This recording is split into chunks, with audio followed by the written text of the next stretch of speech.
Reaching for the invisible. This morning we're going to talk about the disciple Thomas in this resurrection power sermon series that I'm going to take us through into Easter. There's a quote I want to start with. I wish I could be as certain of the things I see as 7 plus 3 equal 10.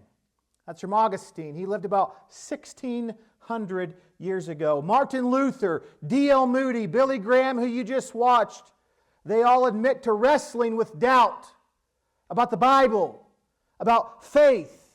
Please get this today. Adam, Sarah, Job, Martha, and Peter are just a few Bible examples who wrestled with doubt.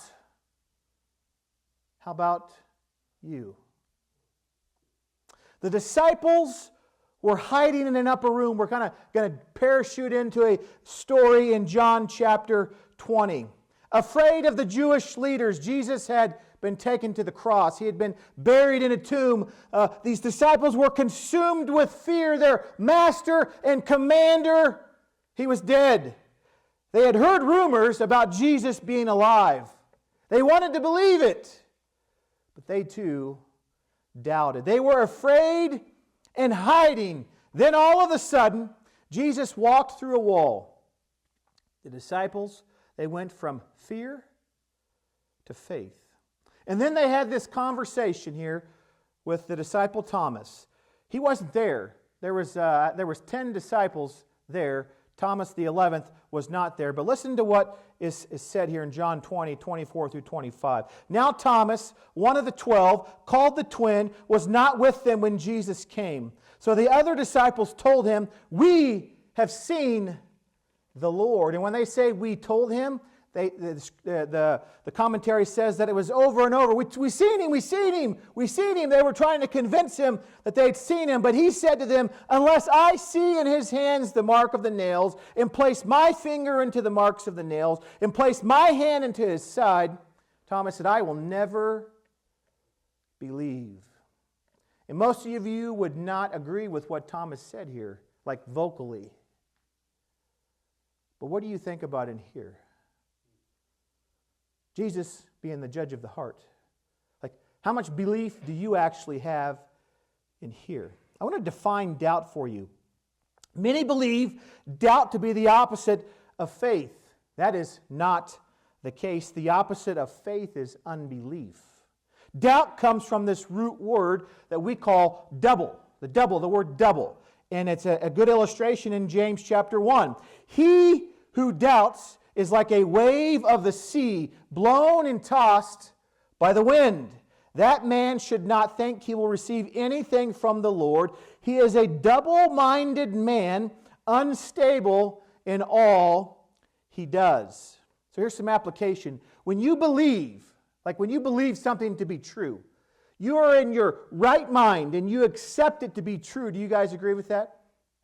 Unbelief is to be in the same right mind, but you choose to believe something to not be true. Do you guys agree with that? We go through life and we have things that we believe to be true, things that we believe not to be true. To doubt is to waver between the two, to believe and disbelieve at the same time. A good illustration is to say there's two boats in the water. You got your left foot in one boat, you got your right foot in the other boat. How's that going to go for you guys? You got to be doing one of these kind of things. Have you guys ever tried to surf? It's incredibly difficult to find balance, but you're kind of on this unshaky, unstable ground. I don't want you to miss this. It is not sin to doubt. It is not sin to doubt. Doubt does not indicate a lack of faith, but a state of qualified faith. Doubt represents weakness, but it's not the absence of belief. To doubt is the desire to seek more information. I just need to know more. Doubt is the sincere question. You're going to go through this sermon today, and you're going to hear several times where the disciple Thomas asked, we'll call sincere questions. Unbelief is the unwillingness to hear the answer to the question. So what do we do with doubt?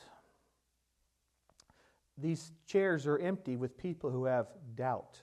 Many of you had doubt Maybe you don't have the same doubt, or maybe you're sitting here today with all kinds of doubt about the truth of this Bible, the truth of Christianity, this hope and faith in Jesus, and you kind of are all like, these people are crazy for believing all these types of things. Do you guys feel that?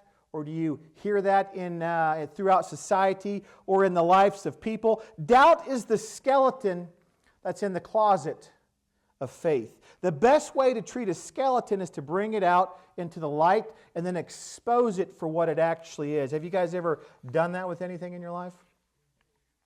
We know very little about the disciple named Thomas in the Bible. There's just not a lot said about him. He was the seventh apostle called. He was likely a fisherman, and he most likely was friends with all of the other disciples before he got called into ministry. So these guys had been doing life together most likely. One thing we know for certain, though, is only Judas was criticized more than Thomas.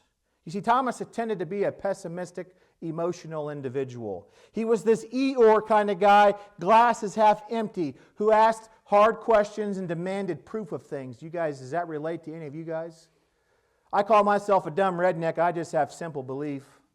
If the Bible says it to be true, I'm good. I don't have all these difficult questions.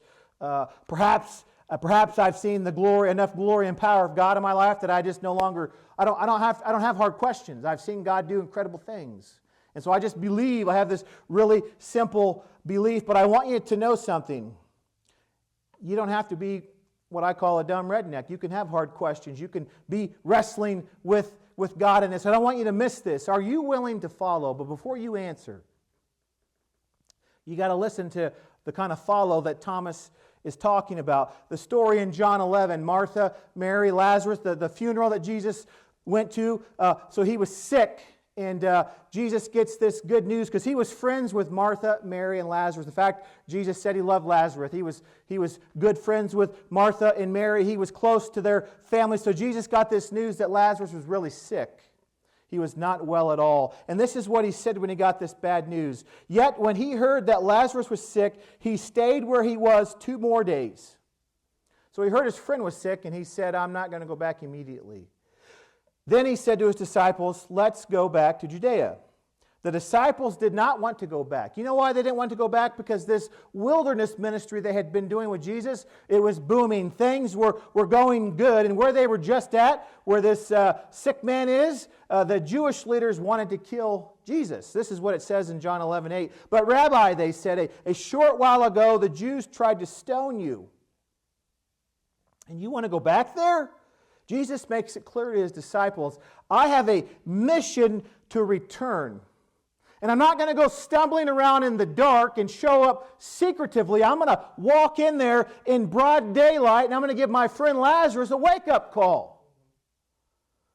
He also said, we're going to go back because I need to give you thick-headed disciples another opportunity to believe. The disciples knew going back meant possibility of arrest, possibility of execution. Then Thomas says this in 11:16, let us also go that we may die with him.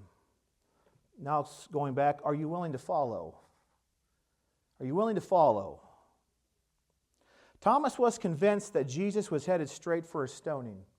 But if this is what Jesus had determined to do, Thomas was courageously willing to follow. You see, the disciples, when they went back with Jesus here in John 11, they got to see a spectacular miracle by following Jesus. They saw Jesus raise Lazarus back from the dead.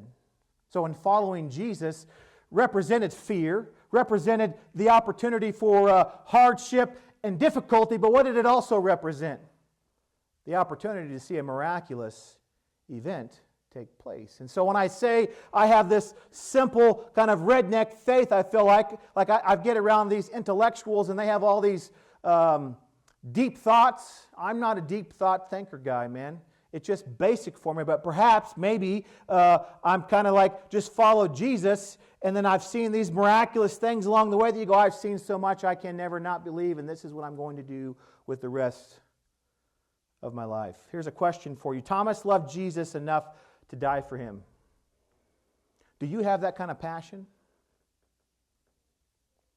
if you get nothing else, if you're here and you're not sure why you're here, and you're wrestling with why you're here, I'm not going to take up too much of your time this morning, but if you get nothing else, the more relevant question, instead of do you have the kind of passion that Thomas had in being willing to die because you're like, ugh, that's a hard one, not realistic in America right now. It is in other parts of the world.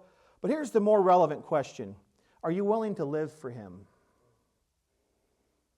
Every moment, every decision, every word, every thought, every action, when you're with people and they hurt you and they're mean to you, are you willing to live for Jesus? When you're with people and everything's going great and it's fun and easy, are you willing to live for Jesus? When you're uncertain about life, about finances, when you have difficulties and challenges, are you willing to live for Jesus? I was just listening to a little documentary they put together on Gene Hackman. You guys know he passed away recently under really strange circumstances if you've been following the news. And I'm not here to tell you whether Gene was a Christian or not. I didn't really get into that. But what it did get into was when he was 13. So he was 95 when he died, and he died a fairly famous actor, right? But when he was 13, he said he was playing at a friend's house, and his dad drove by for the last time, and he waved at him and drove by. And he said, my dad left, we never seen him again the rest of my life. And then when he went to acting school, they said he got the worst grades in the whole class. And again, I'm not here to promote Gene Hackman, but I just got to thinking, like, difficulties and challenges and hardships, and he didn't allow those setbacks to define who he is today. He persevered and pushed through the, hey, they told me I was the worst actor in the class, so I'm going to become one of the most famous actors in the world. You know? How often does something like that happen, you know? As an example, I don't want you to miss this. Do you have hard questions? Some of you guys have asked me hard questions. I don't have answers. So a lot of times there's not answers to every question. But listen to this next encounter with Jesus that Thomas got to have. Do not let your hearts be troubled. This is Jesus speaking in John 14. Trust in God.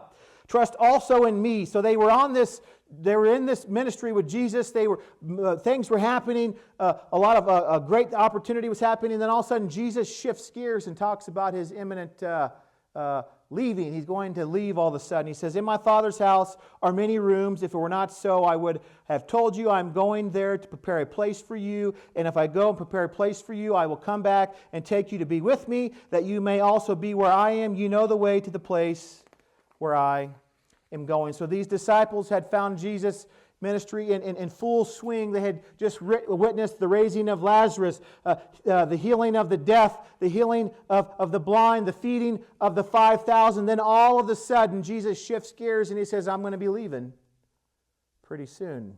He tells the disciples of his plan to go away and prepare a place. So you can imagine, like we would be, they were kind of dumbfounded by the whole thing. They were like, where are you going? They were, think of it this way, they were whispering amongst themselves.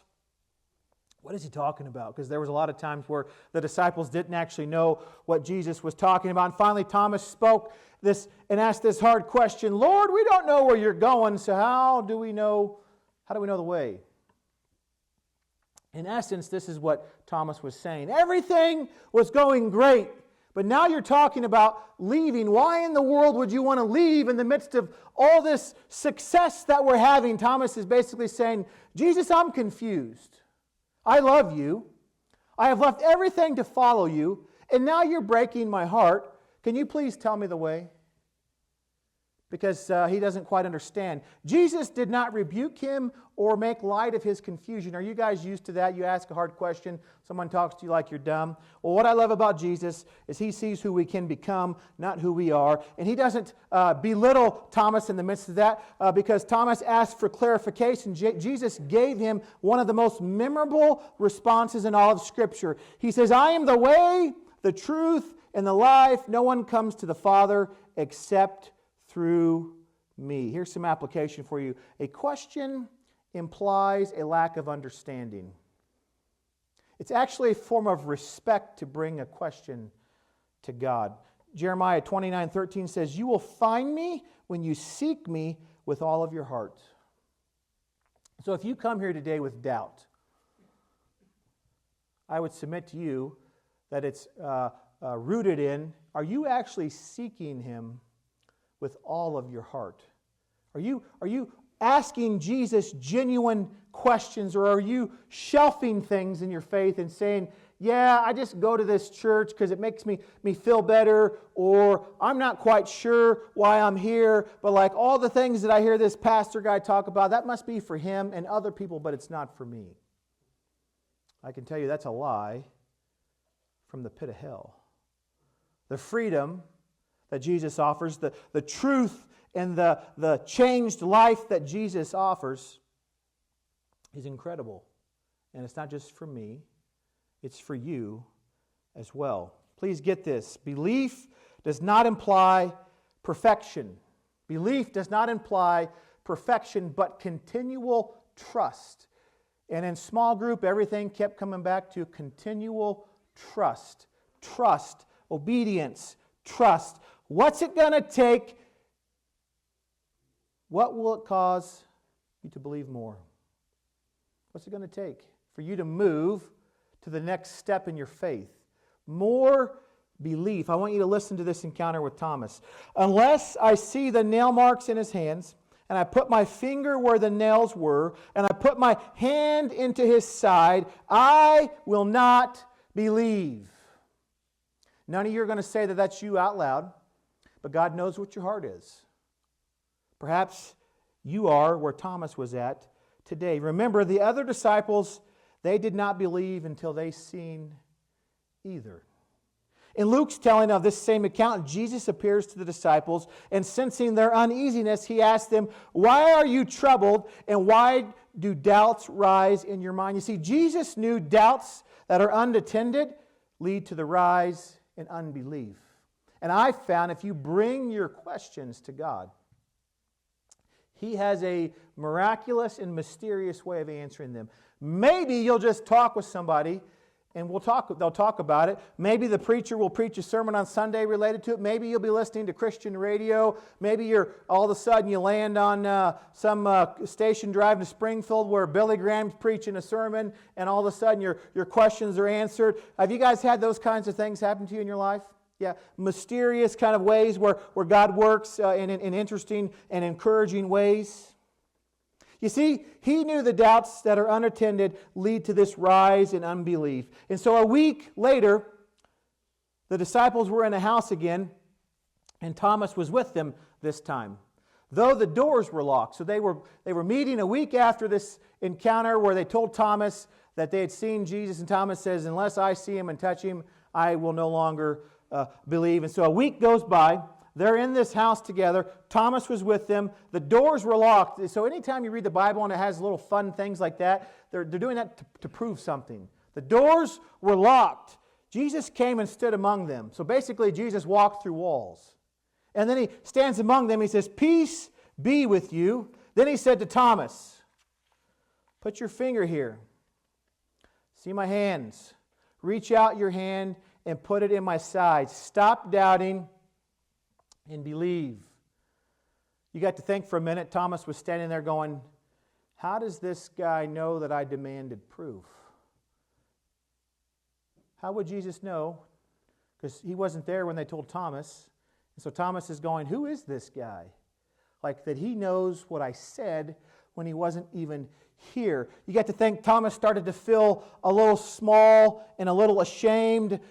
Jesus said, stop doubting and believe. Jesus challenges Thomas to act on his belief in spite of his doubts. He doesn't belittle him or attack him for his doubts, just as is in the case when Jesus dealt with Peter. Peter doubted, and Peter failed miserably. We're going to preach about that coming soon. Jesus gently restored Thomas. He gently restored Peter, and then Jesus moves Thomas from unbelief to belief. Here's some application. This event changed Thomas forever. We know tradition teaches that Thomas took the gospel to modern-day Iraq, Persia, and India, where they say churches in India can trace their lineage back to the disciple Thomas coming there and starting churches in southern India. You see, Jesus offers his hand and side as evidence. Interestingly, Thomas disobeys Jesus. He is told to reach out and touch. The Scriptures doesn't say that he reached out and touches. What the Scripture says is that he bows and worships, saying, "My Lord and my God." You see, Thomas calls Jesus my Lord. And what this is saying, like the depth of this word, I surrender to you completely. You are the Lord of my life. You are the leader of my heart. So when you say Jesus is my Lord, are you in your wholeness, like everything about you saying, I surrender to you completely. You are the Lord of my life. I'm taking a knee. I'm bowing to King Jesus. You are the leader of my heart. What does it mean to have something or someone be the leader of your heart? And before you say you don't have experience with this, think about your job. Think about your hobbies. Think about if you've ever had addiction struggles or any of those things where something has like grip on you and it dominates you and it controls your thinking. It controls every action in your life. Do you guys have, we all have some experience with that to some degree, with something in our life that was very important to us, man, and it drove us to do things that we maybe normally wouldn't do. Do you guys have experience with that? Well, that's what's leading your heart. And so when Thomas says, Jesus is my Lord, he is saying, I'm giving everything to him. Then he says something that was incredible for a good Jewish boy to say. He calls Jesus God. Thomas, who we call the doubter, understood better than everyone. Jesus is raised, he is the Lord, and he is God. And I want you to not miss this. Assigning these two Old Testament names to Jesus would have been considered blasphemous and punishable by death. You don't call anything but God, Lord and God. And so for Thomas to call this man Jesus God would have represented possibly death for him to do that. Here's my conclusion for you. To be honest about your doubts, there are some of you who think you need to have it all figured out. Not true. Just go to the book of Revelation, start reading, you go, oh my gosh, what are they even talking about here? Doubts. I have all kinds of doubts. I have all kinds of things that I'm not quite sure exactly how it's all going to work out in the end, but I do know this, that Jesus is the provider. He is the sustainer. He is the guider. And my old pastor used to say, the more you work out the faith, the stronger you get. And so the longer you walk with the Lord day by day, placing trust in him, what happens is your faith grows, your trust grows, your obedience grows. Bring your doubts to God and seek answers. Max Lucado writes this about doubt. Disbelief, he says, listen carefully, disbelief, Max Lucado says, that is sin. But questioning, sincerely seeking, is acceptable to God, because in the presence of God, you may ask any question you want. The hardest question I ever asked God, and I'm not going to go into all the details, was when we were told Shiloh might not live 7 years ago. So then I had to ask God, why? And I felt like he gave me the answer to the why. He goes on to say, Lucado, God never turns his back on those who ask honest questions. He never did in the Old Testament. He never did in the New Testament. So if you are asking honest questions to God, he will not turn his back on you. Faith equals doubt plus belief. Faith is put into motion when I choose to act on the belief in spite of the doubts. And this is where everybody finds themselves. Faith is put into motion when I choose. Do you guys get to choose how you wake up in the morning, whether you have a good day or a bad day? I think you do. Because I don't wake up every morning just peachy and rosy and happy, but I choose to wake up and say, this is the day that the Lord has made. I'm going to rejoice and be glad in it.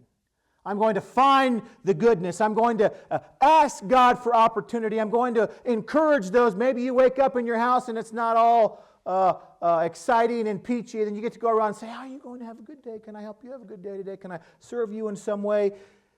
Faith equals doubt plus belief. Faith is put into motion when I choose to act on the belief in spite of the doubts. That perhaps might be the truest thing you get to hear today. Even when you do not see God or understand His plan, trust Him. When they told us Shiloh might die, and we're not just talking like this is a serious conversation. They took us into like a boardroom at the hospital. And the guy who runs the whole NICU in Springfield sat down with us. He said, we've only read about your daughter's sickness in a book. This is not good. He said, we think she may not live. We're not sure. First thing I did was I gathered, it was me and my wife, my mom and dad, and we were in this room, and I felt like the Lord said, you're in charge here, bud. What are you going to do next? Panic? Get angry? I did both those things at certain points. But in this moment, I said, I choose to believe. So we're going to pray. We're going to pray that God will give us faith. And we prayed, God, would you give us faith? Would you help us to find trust in you in the midst of this situation? And everybody was crying. And then 3 hours went by. And this Jewish doctor who had delivered, Dr. Abram, who had delivered our twins, came in. And he had had a good day. He was singing that song, it's going to be a good day. He came in, he had delivered twins. Sounds like he had done a couple other pretty high energy things that day. And he walked in our room and it looked like someone had died. And he said, what happened in here? I said, you didn't hear? He goes, hear what? They don't think Shiloh's going to live. And he said, huh? He said, I looked at your daughter the whole time she was in your wife's stomach. With equipment, he said, so I didn't get to see it literally. He said, but with all the equipment we have, he said, all of your daughter's organs, they're healthy. I know it. And I said, well, they said this and this, this and this. And he goes, I've seen everything inside your daughter's body through cameras and examining it, and x-rays and MRIs, and she's healthy. He said, so unless I missed something greatly, what they're telling you about your daughter, it is not true, sir. And he said, I'm going to go find out. And he went and talked to the people and came back and he said, I might have made a mistake. He said, but I don't think so. And everything he said came back to be true. And so the faith we had asked God for 3 hours later, He delivered that very faith. Here's some action for you this week. I want you to leave here with a plan to do something. Perhaps the reason that God does not always give us the answer to the whys of our existence is that He knows that we don't have the capacity to understand. There's all I could ask God a lot of those with Shiloh. Why did you give her a cleft lip? Why did we have to go through this experience for 6 or 9 months? Why? Why do I have to have marriage problems? And why do I have to have financial struggles? And why did my transmission have to go out on my van now? I wasn't planning on that. I don't even have the money for it. What is going on here? It's okay. Maybe we don't have the capacity to understand the full details of all that's going on. But in learning dependence, we must accept that we may not know, but we believe in the one who does. And so when you leave here today, I want you to know you may not get all the answers. You may not even have the capacity. My old pastor friend used to say, if God revealed everything to us, we might die. We might not be able to understand, and it would blow our mind the depth of connectivity of what God's doing in our lives with all your lives and all the things that's going on. So we're learning dependence, and we must accept that we may not know, but we believe the one who does. And then Jesus ends this section with Thomas, because he said to Thomas, because you have seen me, you believe. Blessed are those who have not seen me and yet have believed.